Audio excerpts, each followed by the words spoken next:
औज़ुबिल्लाहिमिनश्शैतानिर्रजीम बिस्मिल्लाहिर्रहमानिर्रहीम। शुरू करते हैं खालिक़ ज़ुल जलाल के बबरकत नाम से, जिसने हमें इंसान पैदा किया, अशरफुल मखलूक़ात बनाया, सबसे बड़ी बात आलो अफ़ज़ल नबी अता किया। उस नबी का फरमान है कि इल्म हासिल करो माँ की गोद से कब्र के गोश तक। उसी इल्म के हसूल के लिए आप में और बाकी सब लोग सरगर्दां और सरगर्म हैं। मंजिल उसे मिलेगी जो शख्स मेहनत करेगा। स्टूडेंट, ये बेसिकली हमारा इकोसिस्टम पे दूसरा लेक्चर है, जिसमें हम इकोसिस्टम की प्लांट बॉडी में ओवरऑल इसकी एनाटॉमी को पढ़ेंगे। डेफिनेटली आपको ये भी पता है कि इकोसिस्टम प्लांट को हॉर्स टेल कहते हैं, क्योंकि इसकी जो ओवरऑल शेप है वो घोड़े के दुम की तरह, टेल की तरह होती है। इसी तरह ये इंडिकेटर प्लांट है। पुराने दौर में किसी भी मेटल्स को गोल्ड माइनिंग के लिए, गोल्ड को ज़मीन से निकालने के लिए इसी प्लांट को यूज़ किया जाता था। तो चलते हैं हम अपनी फर्स्ट वन स्लाइड की तरफ, जिसमें हम ओवरऑल इसकी एनाटॉमी को पढ़ेंगे।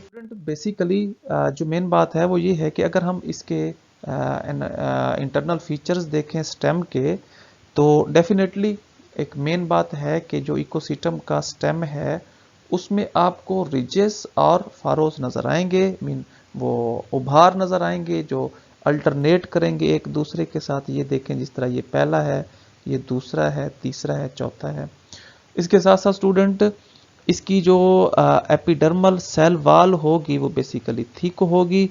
क्यूटिकल मीन हम यूँ कह सकते हैं कि क्यूटिकल लेयर भी नज़र आएगी। इसके साथ साथ इसमें आपको डिपोजिशन नज़र आएगी किसकी, सिलिकॉन की या सिलिशियस मटेरियल की।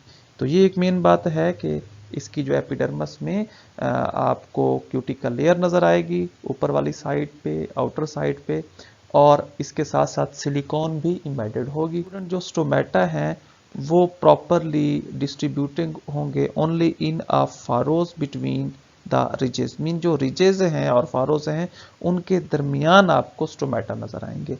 ये देखें, ये बेसिकली जो है ये एक फर्स्ट वन क्या है, क्यूटिकल लेयर है, और इस क्यूटिकल लेयर के नीचे एपिडर्मस है, ठीक है जी। और उसके बाद क्या है, हाइपोडर्मस है, देन उसके बाद क्या है, कॉर्टेक्स है, और उसके बाद एंडोडर्मस शुरू होती है।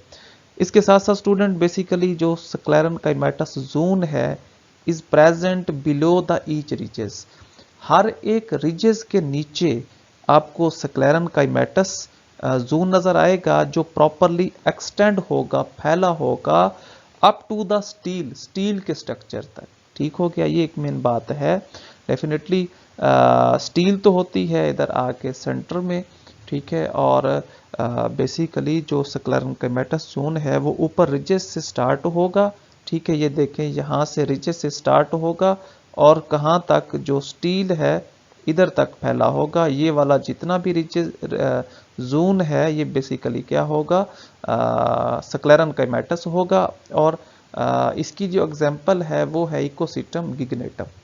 इसके साथ साथ स्टूडेंट इसकी जो कॉर्टेक्स है वो प्रॉपरली डिफरेंशिएटेड होगी आउटर में और इनर में, ठीक है। और इसके साथ साथ जो इसका आउटर कॉर्टेक्स है ये बेसिकली क्लोरन काइमेटस है, ठीक है। और इसके साथ साथ इसका जो इनर कॉर्टेक्स है ये प्रॉपरली थिन वाल्ड होता है और पैरेन्काइमेटस सेल से क्या होता है, बना होता है। इसके साथ साथ student there is a large air cavity in a inner cortex, ठीक है जी। ये देखें, ये जो इनर कॉर्टेक्स है इसमें आपको क्या होगी, एयर कैविटी नज़र आएगी। और इसके साथ साथ जो प्रॉपरली अल्टरनेट करेगी with a ridges known as vallecular canal या कैरेनियल कैनाल भी इसे कहते हैं। ये देखें, ये जो कैरेनियल कैविटी है, ठीक है, ये वेलिकुलर कैनाल है। इसके साथ साथ ये इसमें जाइलम और पिथ का स्ट्रक्चर है, इसमें पेरिसाइकल है। तो ये बेसिकली एक ओवरव्यू है किसका, स्टेम की एनाटॉमी का। के फर्स्ट वन जो है इसमें क्या होगी, क्यूटिकल है, देन एपिडर्मस है, हाइपोडर्मस है, कॉर्टेक्स इनर और आउटर कॉर्टेक्स होगी। इसके साथ साथ उसके बाद एंडोडर्मस आएगा, एंडोडर्मस के बाद पेरिसाइकल है, देन वैस्कुलर बंडल है, और इसमें आपको इसका जो कॉर्टेक्स रीजन है उसमें आपको वेलिकुलर कैनाल या क्रेनियल कैविटी भी नज़र आएगी। स्टूडेंट अगर इसकी रूट एनाटोमी की बात करें तो इसकी रूट एनाटोमी में जो मेन बात है वो ये है कि आपको सिलेंड्रिकल एडवेंटिशियस रूट नज़र आएंगी जो प्रॉपरली एराइज होती हैं node of a stem, stem के नोड से। ये देखें ये बेसिकली सेंट्रल साइड पे नीचे यहाँ पे आपको क्या होगा, रूट नज़र आएंगी जो एडवेंटिशियस होंगी। इसके साथ साथ इसकी जो रूट है वो प्रॉपरली शो करती है फर्स्ट वन एपिडर्मस लेयर को, उसके नीचे कॉर्टेक्स है और देन स्टील है।